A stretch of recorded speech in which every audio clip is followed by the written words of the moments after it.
Bueno, buenas tardes. De nuevo, muchas gracias por estar todos, todas, todos aquí presentes.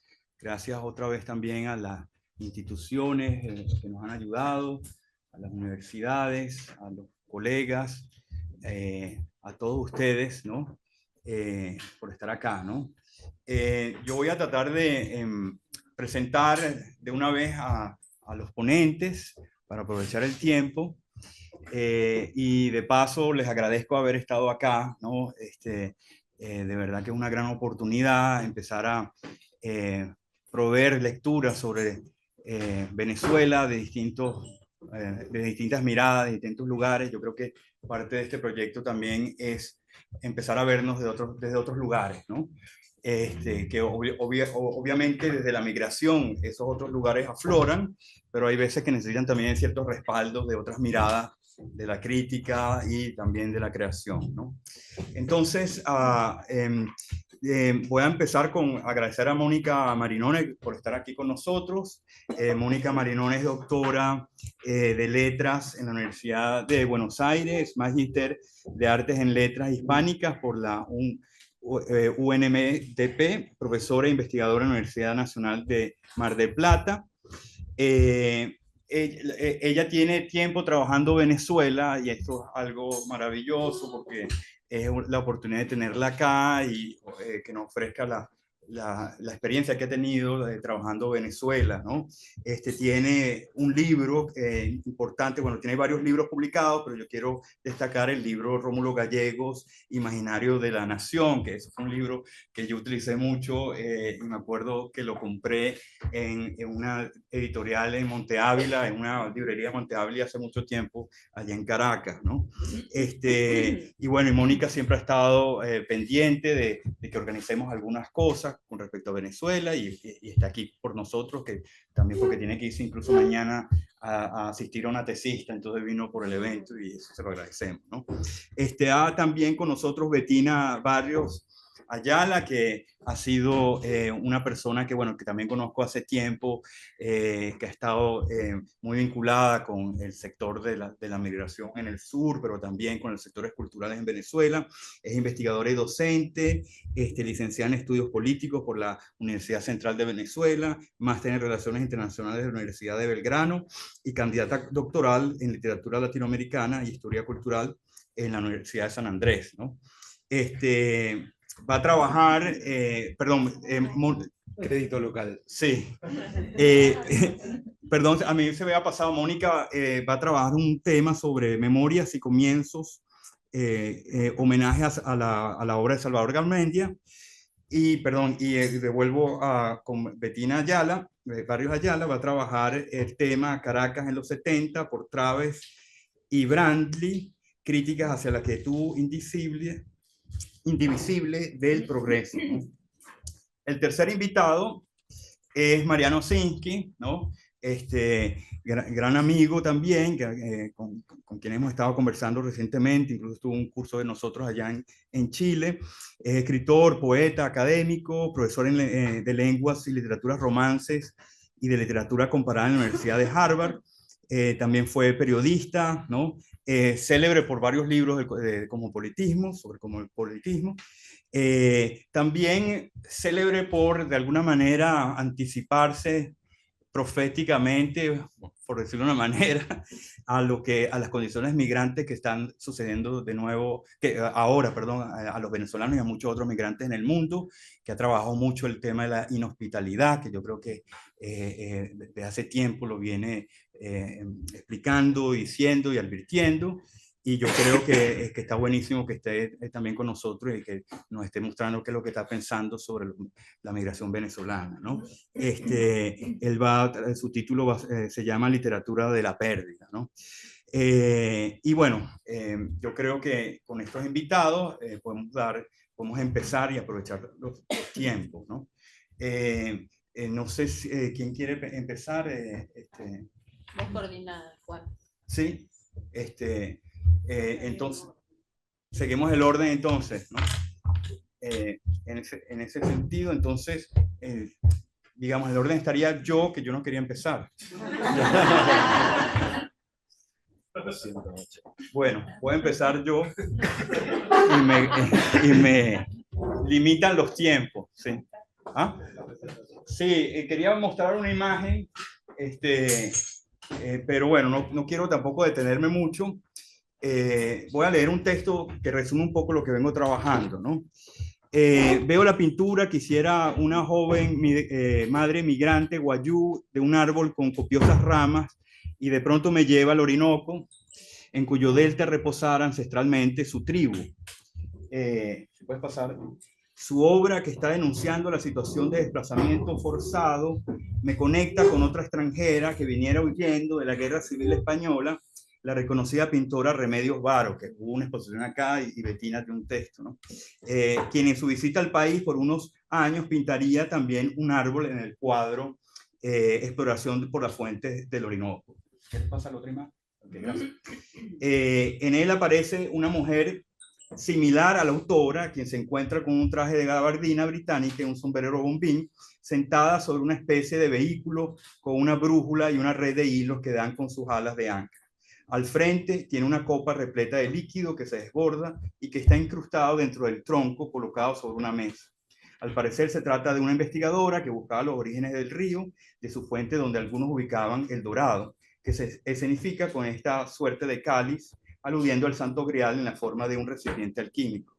Pudiera evocar ciertamente el mito de la creación Piaroa, otra tribu indígena como la Guayú, que vive cerca del río, que cuenta cómo el primer hombre, Bouka, se topa a su vez con el primer árbol del mundo que producía el jugo del conocimiento y, aconsejado por los espíritus de la selva, decide ingerir la bebida que lo lleva a tener visiones en las que viaja presenciando los espíritus de todos los animales, escuchando las voces de los instrumentos musicales del báquiro y viendo el origen del Orinoco.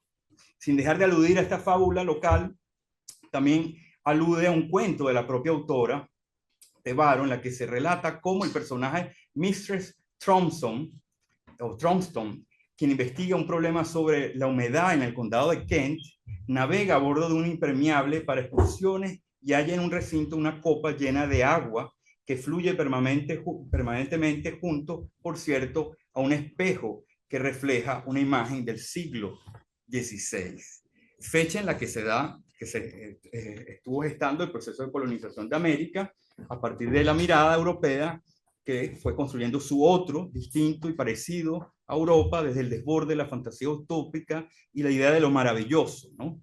No en balde, el mundo Gorman hablaba de una alucinación geográfica y Ernest Bloch veía una relación entre sueño y utopía a la hora de comentar los descubrimientos, donde hace mención precisamente en un apartado al Orinoco, ¿no? Ese tercer viaje de Colón, ¿no? Mientras para las poblaciones del continente era más bien el fin del mundo, ¿no? Según nos recuerda Ayrton Krenak, ¿no? Por supuesto que las dimensiones mágicas y alquímicas del cuadro son poderosas, ¿no? Gracias a los intereses de la autora, y creo que aquí es algo crucial para entender una trama compleja que hay detrás de las distintas herencias, apropiaciones y sobre todo desplazamientos que dejó el surrealismo a la hora de imaginar al otro europeo y al nuevo mundo, en lo que se interconecta utopía, extractivismo y fetiche mercantil, ¿no? Este tejido nos permite a su vez pensar las interconexiones entre magias negras y blancas, entre maleficios, sortilegios y conjuros de esa fuerza imaginaria que buscaban reencantar el mundo desde la modernidad racional que se empezaba a vislumbrar precisamente en el siglo XVI. En el cuento que aludo, la exploradora por el inconsciente europeo terminará de publicar su trabajo precisamente en una revista del futuro, dice el cuento, ¿no? Y esto me lleva, como viajero del cuento también, a décadas mucho después, ¿no? Cuando durante la revolución bolivariana, en pleno auge de los excedentes petroleros más grandes de la historia republicana venezolana, que venían, por cierto, entre otros, de parte de las zonas del río, habría propuesto el proyecto socialista Orinoco, que era parte de su plan de desarrollo de la faja petrolífera de esa región, en donde se proponía cambiar radicalmente la sociedad venezolana con una inversión de mucho más de 170 mil millones de dólares, con el propósito de llegar a producir 6 millones de barriles petroleros diarios desde el 2011. A su vez se daría en un conjunto de los proyectos de desarrollo Arco Minero de Guayana y el Arco Minero del Orinoco para extraer recursos minerales como oro, diamantes, coltán, entre muchos otros. El plan pretendía paradójicamente romper con el orden económico, estoy citando, político y territorial establecido con la llegada de los colonizadores españoles a finales del siglo XV. Cierro comillas.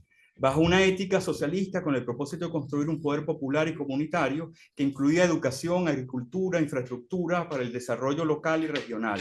Se trataba de una red policéntrica de ciudades con un sistema de infraestructura energética, con producción agrícola e industrial de transporte y comunicación, siguiendo un sistema federado de pequeñas y medianas ciudades organizadas. En este sueño colectivo y antropocéntrico que se dio desde el Estado, se unía de forma peculiar la utopía comunal de las tradiciones socialistas, el nacionalismo bolivariano y latinoamericano, el desarrollo del Estado mágico en términos de Fernando Coronil y otros autores que han trabajado este término, y el extractivismo mineral bajo la excusa de la emancipación del pueblo y sus territorios que de igual modo dependerían siempre de la extracción de los capitales foráneos, sea de Estados Unidos como también de China, Rusia o Irán, ¿no? El agua que se derrama en una copa dentro del árbol del cuadro de Varo, ¿quién podría alegorizar las transformaciones energéticas de los recursos naturales que generan tanto el petróleo como los minerales? Pero hay otros elementos también relevantes, ¿no? La cuenca del Orinoco es la tercera zona hidrográfica más grande del continente americano y uno de los mayores reservorios ecológicos del mundo, ¿no? Su historia está atravesada por las múltiples expediciones fallidas que buscaban el gran mito por autonomacia de la riqueza fácil, como fue el Dorado, o por las fuentes de sus orígenes, la laguna de Parima, ¿no? Lamentablemente en estos últimos años venimos viviendo en ellas violencias neoextractivas que se han incrementado como nunca, tal como nos vienen advirtiendo varios investigadores. Hoy en día están siendo acusados y criminalizados una serie de investigadores en Venezuela, precisamente porque están tocando este tema. Se habla así de ser el segundo país de la región con más minería, cuyos yacimientos vienen deforestando un reservorio natural imprescindible para el planeta. Si quieres. Okay. También vienen sucediendo muertes de indígenas o formas de trata y esclavitud por parte de autoridades del Estado bolivariano o grupos irregulares como el ELN, la disidencia de la FARC o los garimpeiros, por no hablar de la contaminación del mercurio en sus ríos, flora y fauna. Hechos que son consecuencias de la falta de una institucionalidad pública independiente que pueda fiscalizar, visibilizar y reparar muchos de estos problemas.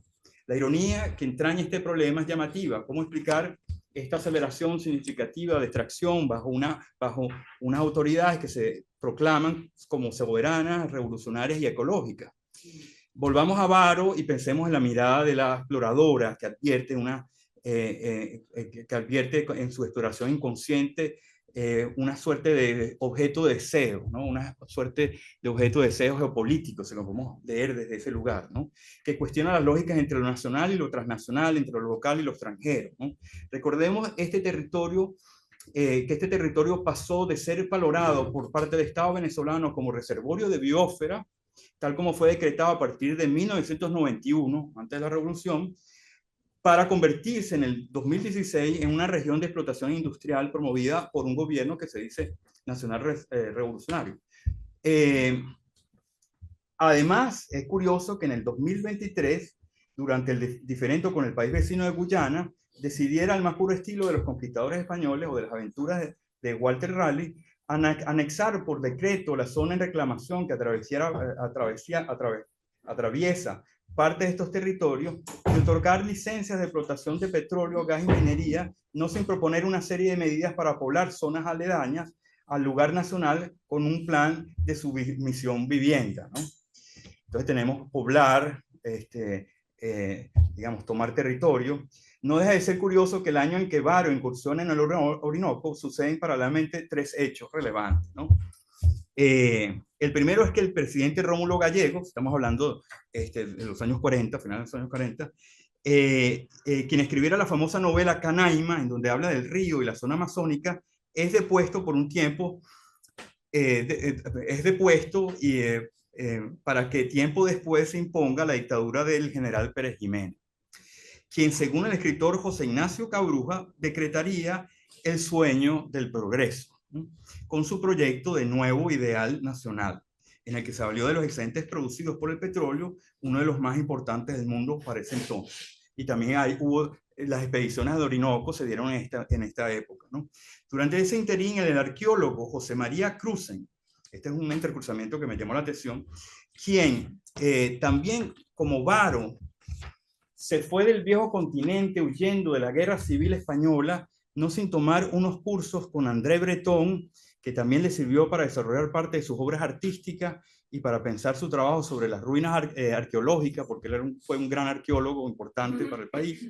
Terminó de ser parte de la primera expedición por las fuentes de Orinoco en el lago de Parima, ¿no? Esta fue una expedición en los años 50. Esa zona que Raleigh pensó que pudiese estar el Dorado y que Colón creyó que podría estar el Paraíso, ¿no? Una zona donde además habitaron por mucho tiempo los indígenas Yanomami, hoy víctimas de varias enfermedades y malos tratos, algunos de los cuales han decidido también abandonar sus territorios, como le sucedió a la joven Guayú, que estaba en la imagen inicial, pues, ¿no? El tercer hecho es que Alejo Carpentier se encuentra realizando un segundo viaje por esta zona del Orinoco, ¿no? Experiencia que le sirvió de base para su novela Los Pasos Perdidos, en donde viene incursionando en el género que llamó Real Maravilloso, un término que nos recuerda la palabra, el vocabulario que usaban los conquistadores al hablar de este tercer viaje por esta zona y que fue clave para el surrealismo del que fuera Carpentier un seguidor crítico por un tiempo, ¿no?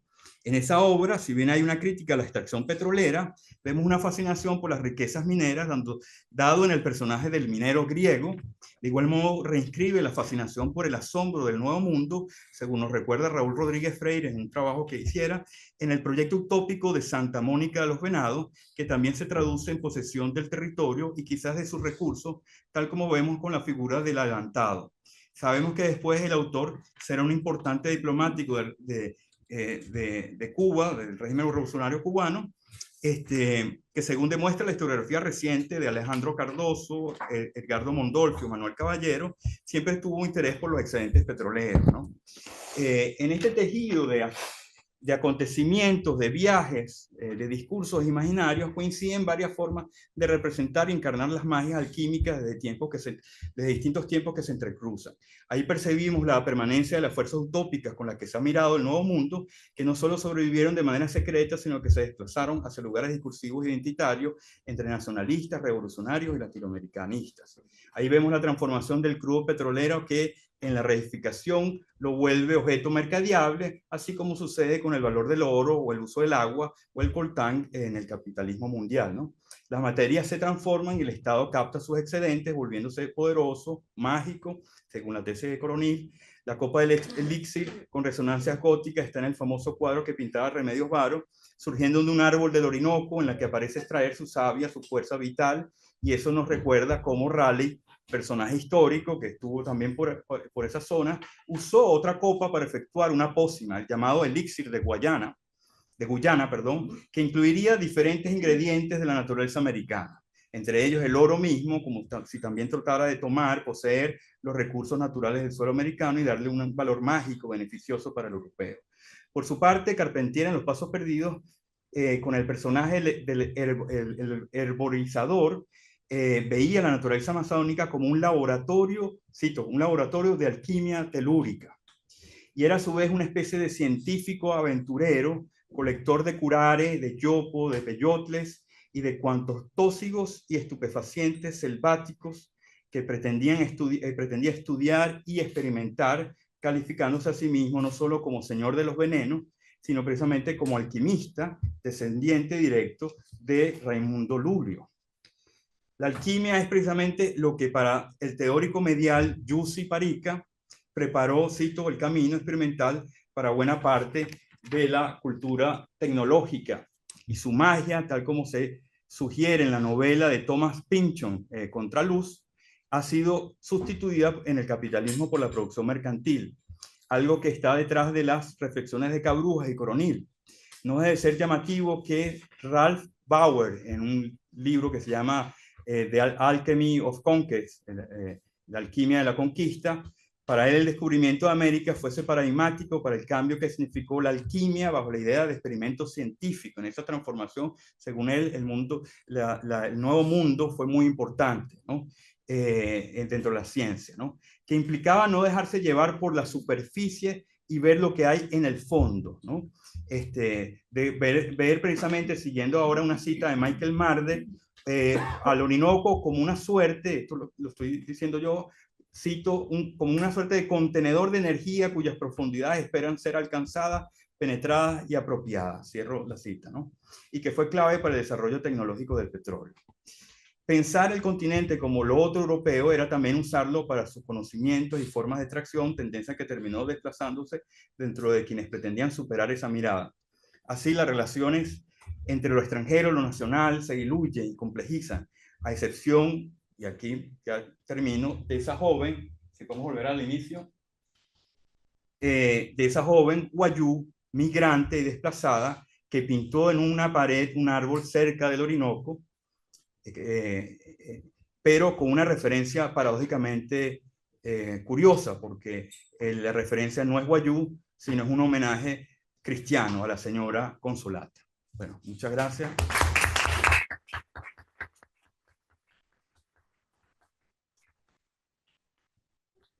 Y ahora pasamos al siguiente. La siguiente. ¿Y necesitas la imagen? Sí.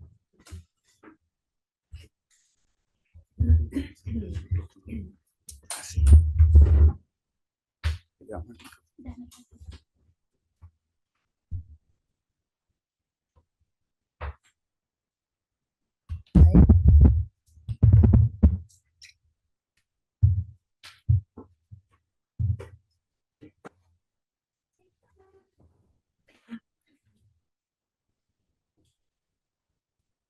Bueno,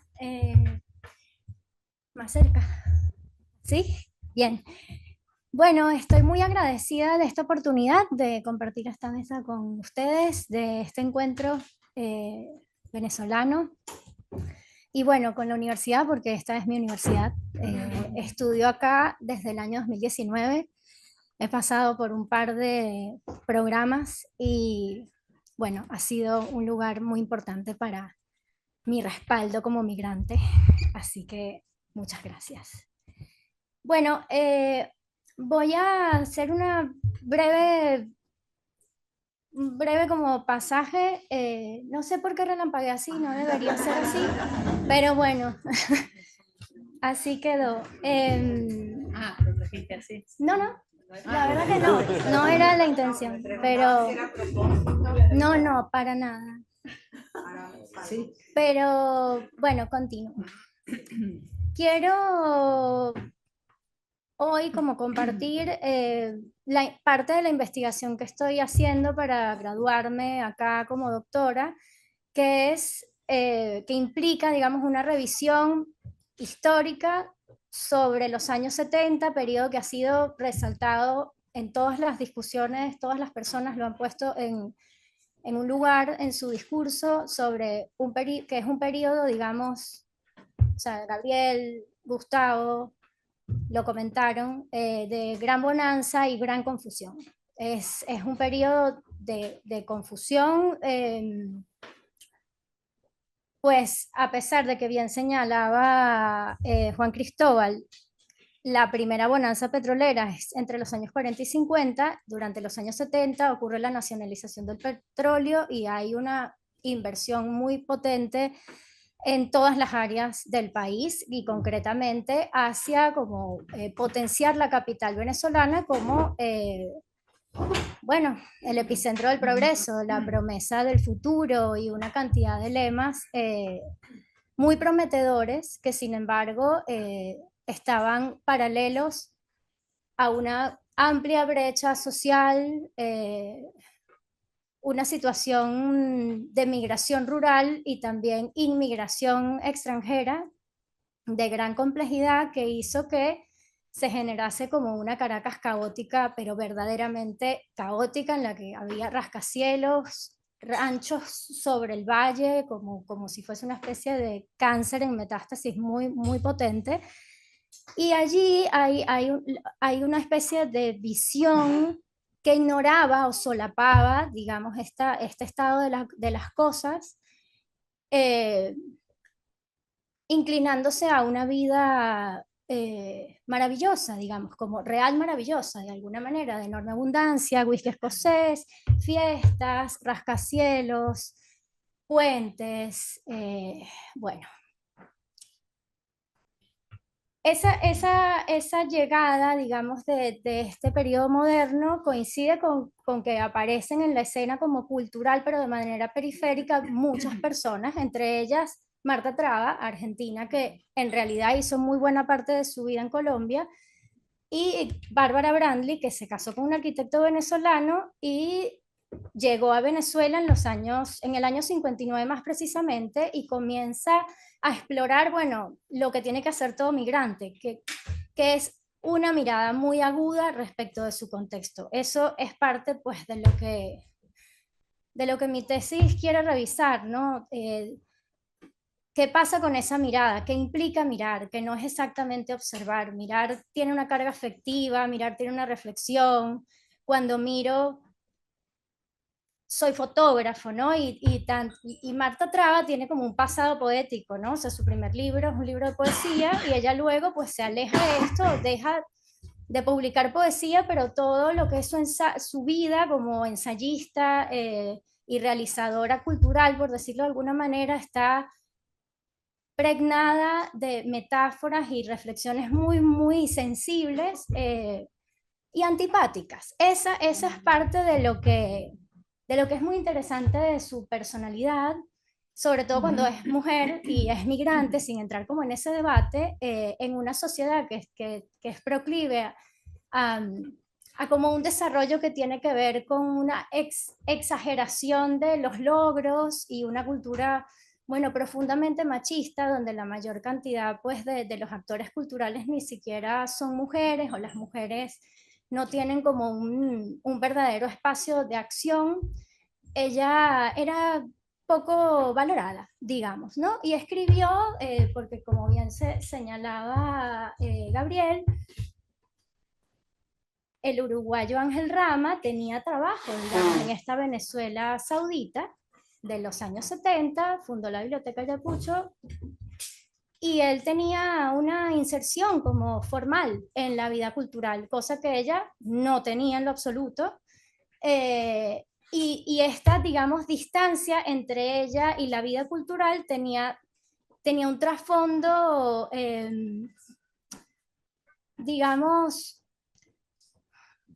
que a todas luces no podía ser bien recibido porque no acompañaba este discurso magnífico de lo que significa el progreso, cómo quería la Venezuela conducir esta situación caótica, sino siempre iluminada la idea de que eso nos iba a llevar a un desarrollo fantástico, ¿no? Por así decir, a ser una potencia.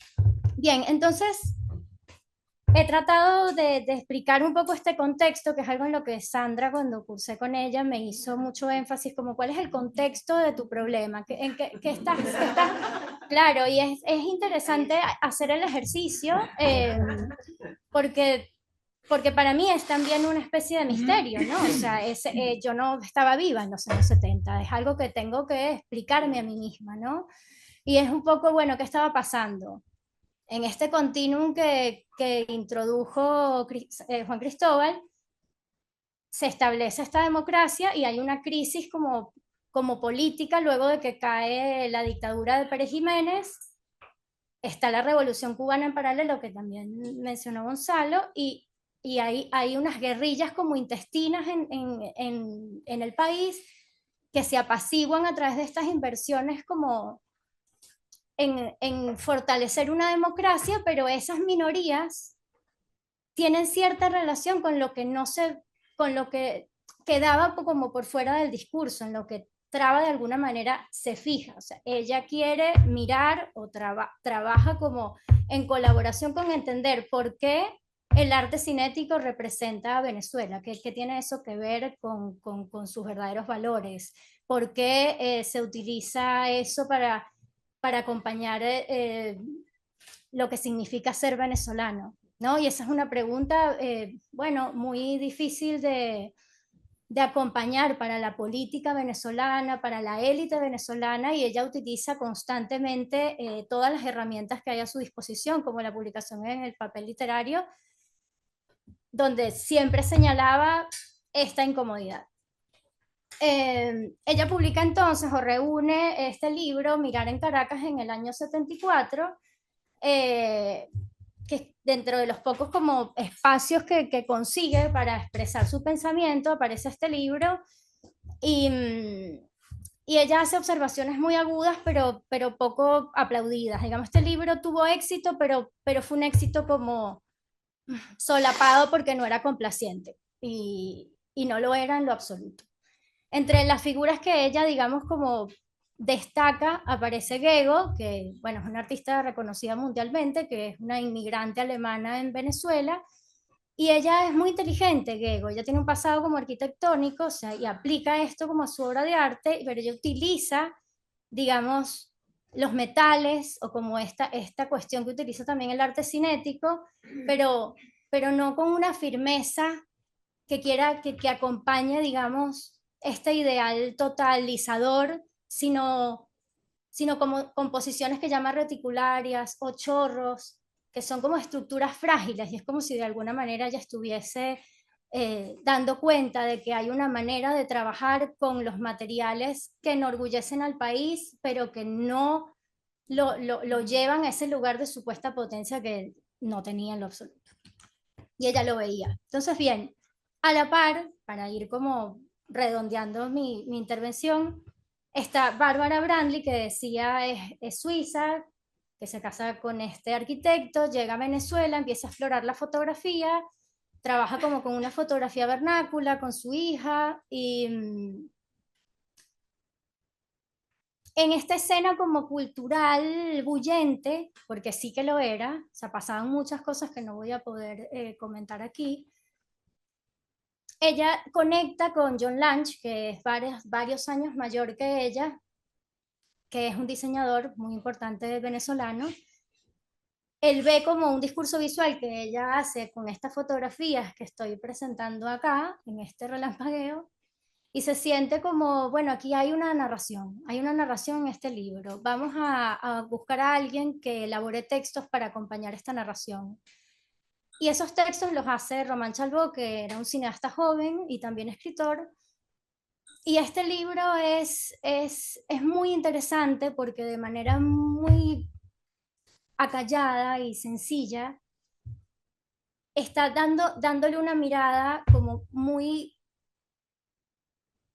sensible y fina a lo que realmente implicaba este momento del progreso, de los grafitis de la calle, eh, esta situación como de la naturaleza tan intensa que tiene Caracas, o sea, realmente es un valle verde lleno de quebradas, el mar está muy cerca, y hay, digamos, esta latencia de vida como indomable junto a la necesidad de aplastar esa vida a través de las autopistas y los grandes edificios.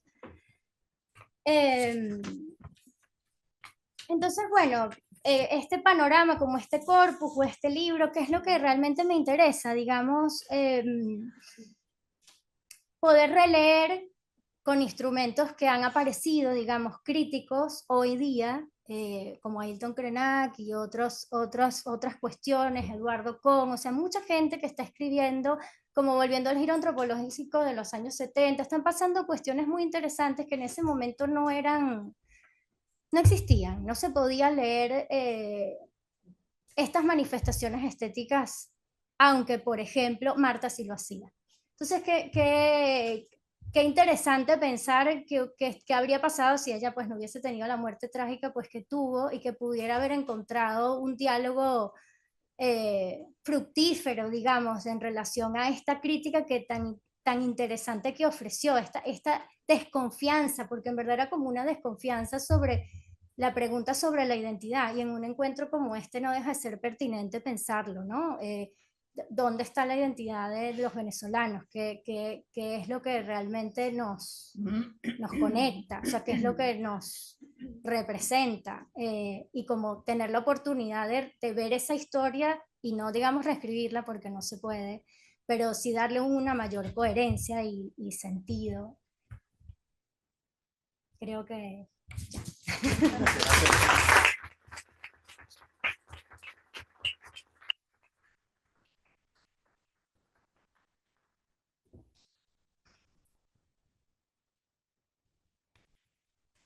Bueno, gracias por la invitación. El viaje fue complicado por la lluvia, pero me la banco porque estoy con ustedes acá, o sea que ya lo olvidé. No necesito micrófono, imagino que me están escuchando perfecto porque sí, no necesito micrófono. Bueno, Memorias de Altagracia fue el primer volumen de Salvador Garmendia que llegó a mis manos en edición de Seis Barral durante la dictadura. Se accedía a casi nada de literatura latinoamericana y el título sin duda sorteó censuras. Salvador me aproximó a Venezuela cuando era estudiante, una literatura que después trabajé intensamente. Hoy no hablaré de mis tesis sobre otros narradores venezolanos, pues quiero recordar ese comienzo y a un escritor magistral de una estética reivindicatoria de la intimidad, de los mundos cotidianos, a veces alucinados e irreales, del trabajo con la materialidad del lenguaje en beneficio de la interferencia, la contaminación de planos o la disolución de límites, incluso el que nuestra genialidad impone. Y me parece de su valoración de lo breve como lo intenso, que en ciertos casos, pienso en Hace mal tiempo afuera, alcanza puntos de exaltación máxima. Ángel Rama estudió a Garmendia desde mediados de los 60 y lo definió como un narrador original, tanto en el contexto de la literatura de su país como latinoamericana. Es una palabra que suelo recuperar en mis clases porque arrastra un peso inquietante y resuena en narrativas posteriores, incluso las propias, sus primeras novelas. Confieso que en mis intentos por trazar líneas imaginarias con la pretensión vana de domesticar la escritura de nuestro continente, no olvido los textos disruptivos de Salvador, extraños en su sencillez aparente, textos que al ser releídos, una enseñanza de este maestro, potencian reflexiones renovadas sobre problemas complejos, por ejemplo, la escritura y la lectura. Recordemos que Memorias de Altagracia, es una fuga en su sistema novelístico, que abre caminos nuevos. Fue escrita en Barcelona y es una sucesión de relatos que, incluso integrándose en una totalidad, a su vez pueden leerse como unitarios, liberando la decisión del corte y la continuación a partir de cualquier lugar. Salvador juega, subrayo la palabra, con esta posibilidad y sutilmente nos incluye en un terreno inestable de la no fijación, de una ausencia de control reforzada por la falta de explicaciones. Son modulaciones que redundan en la ambigüedad y propician la salida de precisos, cómodos, lugares de interpretación, porque descomponen la armadura de lo establecido. Ejemplifico esta operatoria con los inicios. La elección del título. Salvador jugaba, de nuevo, con los títulos por entenderlos el principio de un encantamiento. En este caso, la palabra memorias instaura cierto pacto de lectura que se suspende cuando se cae en la cuenta de que el texto está sometido en su mayor parte a la perspectiva de un niño. Pensemos que las memorias suelen generar grandes hombres, a partir de los que se funde el recuerdo de la historia subjetiva y su verdad psíquica con el recuerdo de la historia con mayúscula, y su verdad histórica. Cuando digo perspectiva, no me refiero a una escritura de la infancia desde un saber reflexivo acerca de ella. Nicolás Rosa en esto es muy claro, dice, un infante no puede describir la infancia porque no sabe nada de la infancia. Las repeticiones son de Nicolás. Hablo de la recuperación de un modo de percepción ligado a los afectos y al cuerpo. Modo esforzado en desactivar una intermediación que, vislumbrándose en ciertas divergencias que algunos verbos suponen, terminan siendo olvidadas. Es una exploración notable desde el prisma de una mirada que revela el carácter transsubjetivo de las experiencias iniciales, las que no disocian el sentimiento de sí del sentimiento del otro o de lo otro. Podría decir una cartografía, una apuesta hecha de puntos de referencia cognitivos, de rituales, de vínculos compartibles y no compartibles, de costumbres orgánicas fijadas en alguien, en cualquiera, nosotros, por ejemplo, los que, inscriptos en dicha subjetividad en estado naciente, son fundantes y por esto llevan la marca de lo recurrente. O como decía Guattari leyendo a Esther, por eso reaparecerán en el sueño, el delirio, la exaltación creadora o el sentimiento amoroso. Cito un breve fragmento de Memorias. Cerca de la piel verde del estanque que se arruga de nada más soplar por encima, la cara es una telita delgada de agua sólida que hace ondas o se deshace por los lados, o se destruye por completo en trozos desunidos entre los cuales se suceden visiones de ojos y pedazos de piel que intentan reunirse muchas veces y que se despegan nuevamente acometidas por innumerables reflejos, hasta que la figura se rehace por sí sola. La cita es ejemplar respecto de un trabajo que configura el cómo sí de la percepción. Pensemos en Merleau-Ponty y la fenomenología de la percepción, la descripción es esta. Para traducir una experiencia en tanto la capacidad de acercarse a las cosas para madurar una intimidad con ellas. Un trabajo de paciencia, diría Barico, un Barico atravesado por Benjamin, que integra forma, movimiento, color, para surgir en el acto de lectura con cierto sentido inmanente, tal como se presentaría a nuestros sentidos.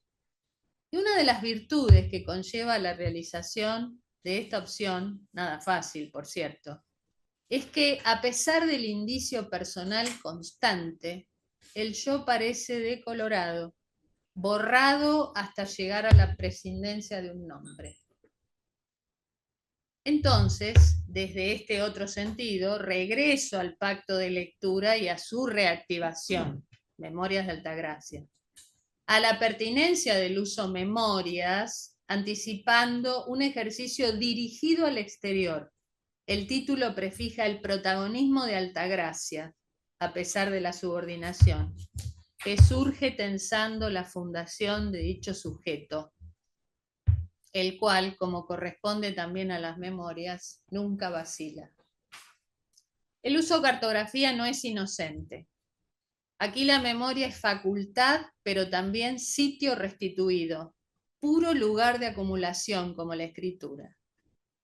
Ya ha sido señalado, la memoria no registra la duración concreta, el tiempo no la anima, y es el espacio donde encontramos los fósiles de duración y la localización de la intimidad. Es decir, para el conocimiento de la intimidad es más urgente que la determinación de la fecha, es la localización en el espacio, que es aquí todo. De ahí la necesidad de pensar dicho concepto en un sentido lo más amplio posible, porque alcanza tanta saturación que llega a comprometer todos los órdenes. El tiempo es espacio, pero los seres también lo son. Pueden ser atravesados, por ejemplo. Por eso la casa es el primer centro que Garmendia funda en su carta geográfica. nos llama a él como a un núcleo de fuerzas en la apertura del volumen. Cito, también se puede llevar por la calle toda la casa. Llevarla así, del diestro, como un caballo grande y huesudo. He leído repetidas veces la extensa dedicatoria que abre Hace mal tiempo afuera, y sigo leyéndola, confieso. Salvador hablaba de este volumen como de un regalo para los amigos, para sus afectos, seres puntualmente indicados en inicio de cada breve relato, la mayor parte escritores y sus parejas. Me he preguntado también repetidas veces por qué esa extensa dedicatoria a Hermann me resulta un texto operador.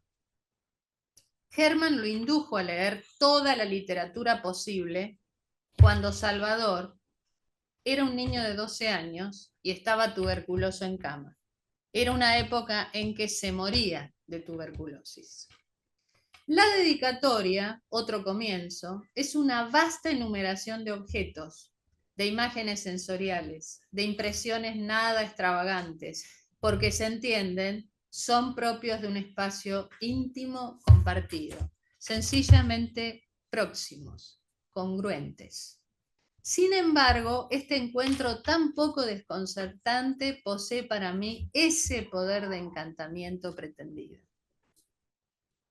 La fuerza seductora de una primera escena textual. Quizás sea porque a través de la feliz acumulación nominal, como simple nombrar, Salvador logra restituir la vitalidad de un tiempo. Probablemente las dos frases que marcan dicha enumeración contribuyen a este poder. Para mi hermano Hermann Garmendia, en nombre de, viene la enumeración. Para Hermann, en fin, donde comenzó todo. Deseo permanecer en el efecto de ese episodio de lenguaje, que ese episodio de lenguaje me produce, y en la frase final, donde comenzó todo, para subrayar solo y por obvias razones el saber de los comienzos en los textos de Salvador. Sería esa competencia por la que pareciera no haber preparación o reorganización de una carga previa respecto de empezar a escribir. Como si el imaginario acumulado a que se refiere Hittrick, un imaginario que está saturándose constantemente, no pesara, no planteara una inminencia. O como si la escritura en tanto acto físico no solo descansara en esa red, sino que le fuera inherente, es decir, fuera la instancia de un previo liberado de conflicto y de hiatos que prevé lo que sigue. Me parece que aquí reside el principio de ese efecto de naturalidad que otras estrategias orientan en la posibilidad de unos comienzos, como zonas que parecieran restituir un diálogo suspendido en apariencia, cuya particularidad, por lo contrario, sería la pura continuación. Gracias.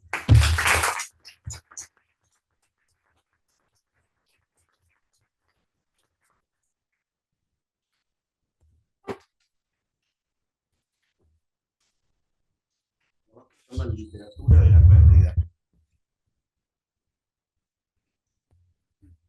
Quiero agradecer mucho a Juan Cristóbal, a Gustavo, a Gabriel, a Gonzalo, a Luz y a Mónica por la invitación. La idea es que lo más interesante de la literatura venezolana contemporánea en el extranjero, para citar el título de nuestro panel, es una literatura no del exilio, sino de la pérdida. Me gustaría poder interrogar también la cuestión de la productividad, de la extranjería que disloca la condición venezolana de estas literaturas, pero no voy a tener tiempo de eso. Hoy voy a trabajar con algunos poemas, o en realidad con algunos fragmentitos de unos pocos poemas, de el libro de Natalia Tiniakos, Contra el régimen de lo fluido. Natalia es una escritora, una poeta venezolana de Maracaibo, nacida en 1981. unos fragmentos de poemas de Santiago Acosta, de su poemario Cuaderno de otra parte. Santiago nació en San Francisco, venezolano, pero nació en San Francisco, en Estados Unidos, en 1983.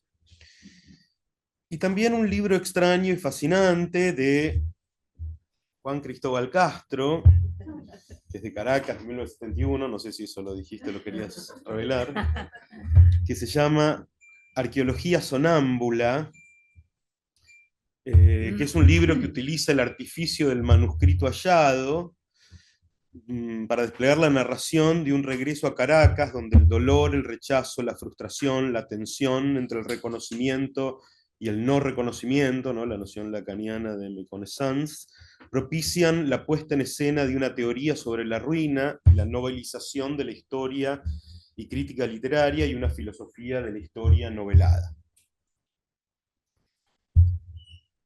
Obviamente, una de las preguntas que más me interesa es, para interrogar estos textos, es qué es lo que estos textos, en su fenomenología de la pérdida, creen que se perdió. ¿Qué está en juego en la experiencia de la pérdida de los escritores contemporáneos venezolanos que me interesan? Estoy hablando de estos escritores y de otros a los que no puedo referirme por cuestiones de tiempo, pero no obviamente a toda la literatura venezolana ni contemporánea, ni mucho menos, por razones que van a quedar claras acá. Creo que hay una diferencia en estos textos, o en un corpus amplio al que estos textos pertenecen. Entonces, la primera respuesta, perdón, anticipo las dos respuestas que quiero dar. Lo que se pierde es, uno, un lugar de enunciación, y dos, la confianza en el potencial emancipatorio de la escritura, de la literatura. Estos textos que me interesan ya no piensan que la literatura es una forma de resistencia, ni la posibilidad de una intervención eficaz, capaz de reorganizar el campo de significación y reconstituir un espacio en el que poder escribir una agencia estética y política. Son escrituras de la pérdida, escrituras de la supervivencia, y si bien esto es un gesto que está presente en muchas escrituras contemporáneas, creo que en esta escritura de la pérdida, de la confianza en el potencial emancipatorio de la escritura, en la politicidad de la literatura, hay una especificidad venezolana. Entonces, voy a tratar de desarrollar estos dos puntos con algunos ejemplos de los textos. La primera respuesta en relación a la pérdida del lugar de enunciación es bastante obvia. La pérdida de la casa, lo propio, el origen, el lugar de pertenencia, donde pertenencia apunta al lugar en el que se pueda inscribir una agencia estética y política en términos significativos. La pérdida de la posibilidad de la significación y de un lugar de enunciación, porque la pérdida de ese lugar supone una crisis de significación, una pérdida del orden de la significación que en algún sentido, para bien y para mal, está dado en ese lugar propio, y digo para bien y para mal, porque ese plano de significación es siempre un lugar de disputa. La pérdida es también la falta de la posibilidad de la disputa de la significación. Y no es que desde afuera de Venezuela no haya constantes intentos por parte de escritores venezolanos por disputar la significación que hegemoniza el régimen, sino porque están atravesadas por una desconfianza o una crisis de confianza respecto de su eficacia, a partir de esa pérdida de ese lugar de enunciación propio.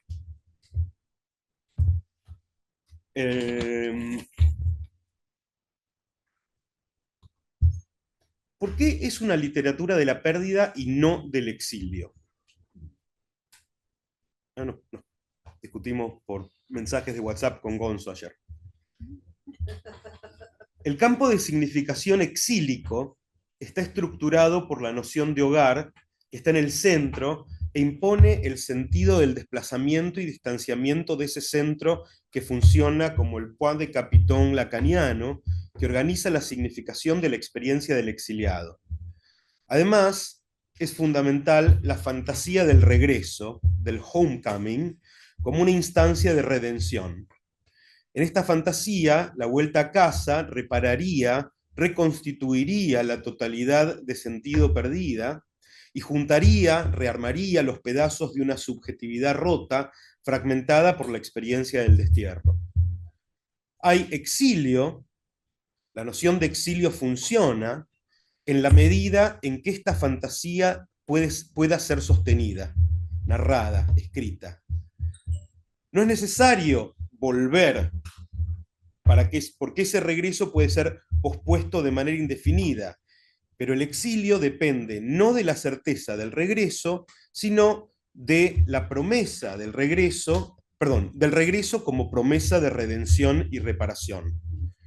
En otras palabras, hay mucha literatura venezolana contemporánea que puede ser pensada como literatura del exilio, pero en los textos que más me interesan, en la literatura de la pérdida, esa fantasía ya fue perforada.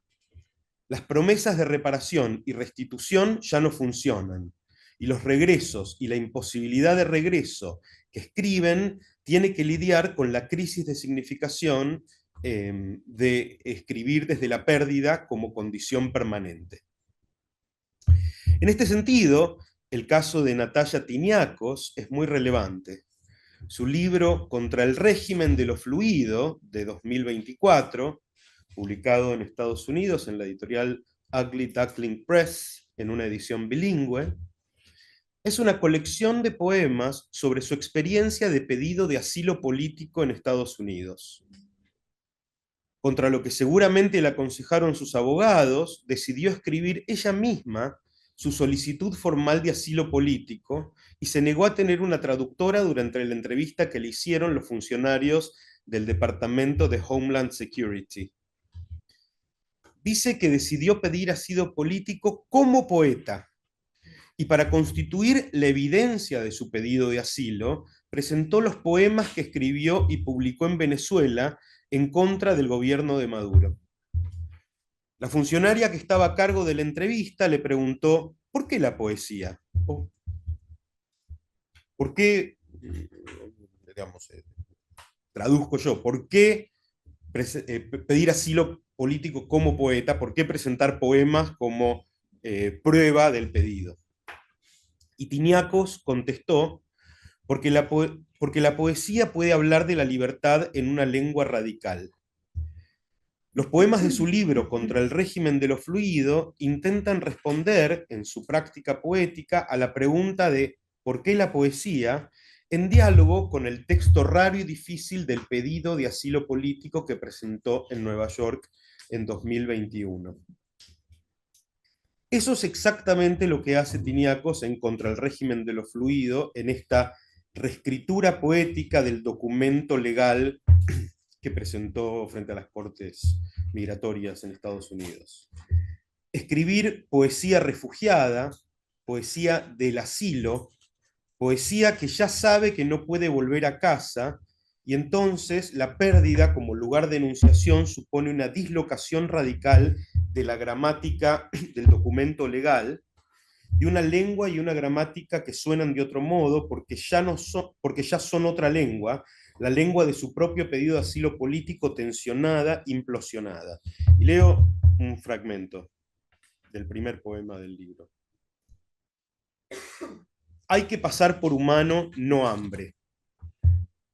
La vida de la que hablo es cruel, conviven hombre, hambre, madre, tiempo, vacío, cetona, dejar en visto, llaga, gula, sincopado, carcaj, el pánico me sobrepasa, viene por mí semejante una ola que crece alérgica a sus fósiles, hoy y hoy lo pronuncio en la fractura buscando el eco, y no hay sino un trozo de hielo en la escarcha, el círculo no termina ahí, lo tuyo es cavar un nombre en las palabras, tratas de escapar como un clavadista en cámara lenta, un trompo enamorado del oxígeno, spinning top in love with oxygen, spinning top in love with oxygen. Si somos algún polvo, es ese que queda después de la estampida. no podrías haber nacido en otra época mejor que esta en la que todo se ha perdido. Nada de lo que toco es mío, ni tuyo, ni tuyo, ni tuyo. Nos toca el dame todo lo que tengas, eso es lo que nos ha tocado. Acá no tengo idea cuánto tiempo voy. No sé si voy a hacer un poco más corta la parte de Santiago Acosta. Está bien. Bueno, me voy a referir a un poema, a su poema Irse, del poemario Cuaderno de otra parte. Ahí en este poema Irse escribe el reverso de la pérdida, un ruego a Dios para recibir un espacio en el que inscribirse, no ya Venezuela, pero tampoco las ciudades de la diáspora venezolana. Lo que pide, lo que implora el poema es un gueto salvífico, paradójico y para mí irónico, en el que se pueda habitar la pérdida de manera plena y redimida. Voy a leer un fragmentito del poema. Bendícenos, Señor, a los que te hemos traicionado, sálvanos de la pobreza, sálvanos de la desesperanza, sálvanos, Padre, de Barcelona, sálvanos de Madrid, sálvanos de San Francisco, de Nueva York, sálvanos de Buenos Aires. Especialmente Buenos Aires. La beatitud no es más que un sueño violento, pero tu salvación es puro misterio, un gueto abandonado que hemos venido a poblar. Dime que somos, amor, fuera de los barcos, soles pacíficos, mujeres de piedra, todo es errancia, no saber lo que se dice, perdernos en la ciudad todos los jueves extáticos, buscando una planicie, lugares anchos para respirar y redimirnos. Bueno, tengo más sobre esto, pero voy a pasar al segundo punto, que es el segundo objeto de la pérdida, que es la pérdida de la política.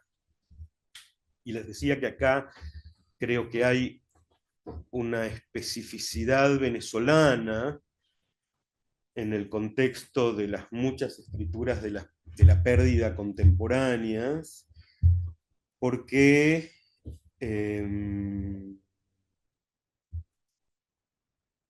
creo que hay una especificidad en el discurso no sé cómo decir esto, en el discurso de la pérdida de la izquierda. Es decir,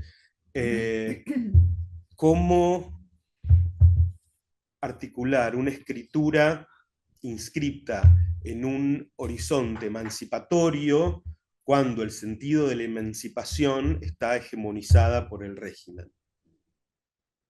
En algún sentido, esta especificidad venezolana, tal vez, esto tendría que pensarlo más, pero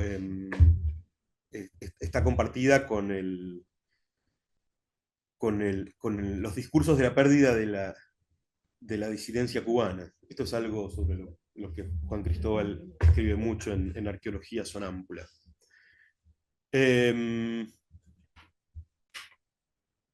La pérdida del sentido emancipatorio de la literatura, la crisis de la convicción de antaño de que la literatura, la escritura, la agencia cultural, el campo de lo simbólico, constituía un modo de intervención que podía tener formas de eficacia diferidas, que se apoyaban en diferentes formas de la mediación, sí, pero que efectivamente tenían una potencia específica para interrumpir y dislocar el campo de significación de la política, ¿no? Rancière llamó distribución de lo sensible a una versión de esta confianza en el potencial político de los discursos estéticos, que yo creo que ya no son.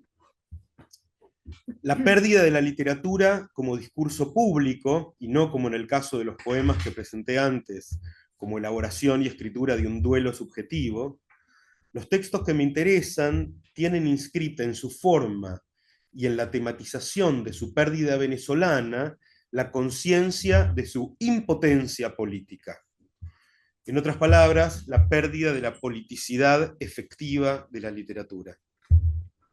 Entonces acá quiero referirme a Arqueología Sonámbula, del gran Juan Cristóbal Castro. No tenemos mucho tiempo.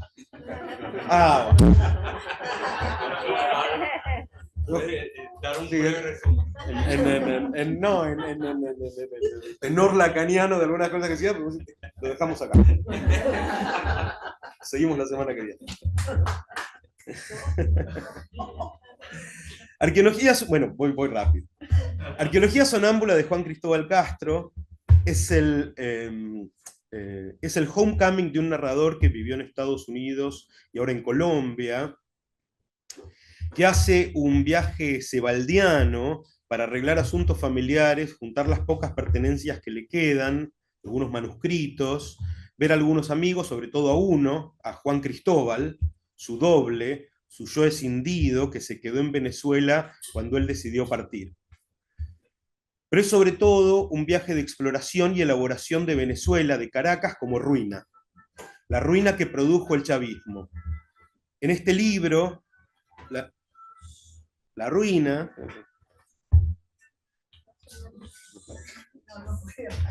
No sé si la musicalización es la más apropiada para la ruina. Un poco más lúgubre, un poco más... En este libro, la ruina es lo que queda, pero también es el resultado de la mirada del viajero. La ruina es el lugar en el que el viajero narrador puede inscribirse, y la teoría de la ruina es una forma de reapropiación de Caracas desde la escritura. La escritura de la pérdida en el libro de Castro es escritura de la ruina. Y termino con o sea, en muchos momentos del libro, el narrador se cuestiona a sí mismo la razón por la cual está escribiendo, las razones por las cuales está escribiendo. Se pregunta si vale la pena escribir este texto en el contexto de la pérdida de Venezuela, de una Venezuela ruinosa. Entonces, en un momento decide hacer una lista, y se hace una lista de las razones por las cuales vale la pena escribir estas líneas, que al final funcionan como un ejercicio de estoicismo en eso que Foucault llamaba el cuidado del yo. Entonces hace una lista de varias razones que pasan por reconstruir el vínculo que la literatura... el vínculo que la literatura propiciaría con la Venezuela perdida, entender el presente de Venezuela, conectar o funcionar, que la escritura funcione como una mediación respecto de las personas perdidas en el mundo como él, que han vivido cosas parecidas y no saben darle sentido. En fin, una lista de razones que justificarían efectivamente la escritura de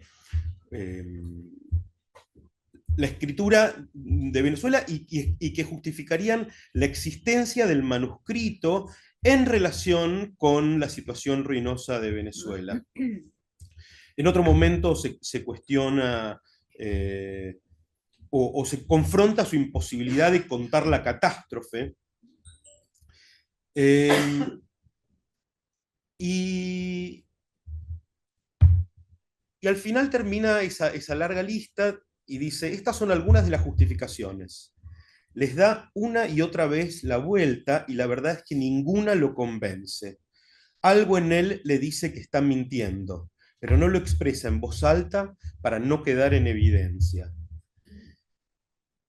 Es decir, es un libro que confronta la crisis de la crisis de la literatura, de la posibilidad de la literatura para significar la Venezuela del presente escribiendo. Quiere que la literatura, la escritura puedan, pero la escritura, su escritura y la literatura no pueden.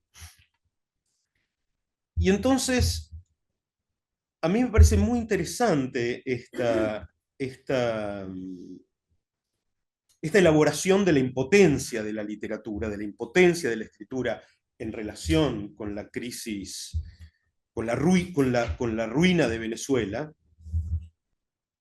porque esta escritura de la imposibilidad, de la impotencia, de la pérdida, no solo interroga las condiciones de producción de un discurso sobre el presente de Venezuela, sino además en ese despliegue de los significantes, de lo perdido, de la ruina de lo que ya no es, abre un nuevo, digo yo, modesto y acotado horizonte para el modo en el que la literatura puede repensar los modos en los que interviene en el presente.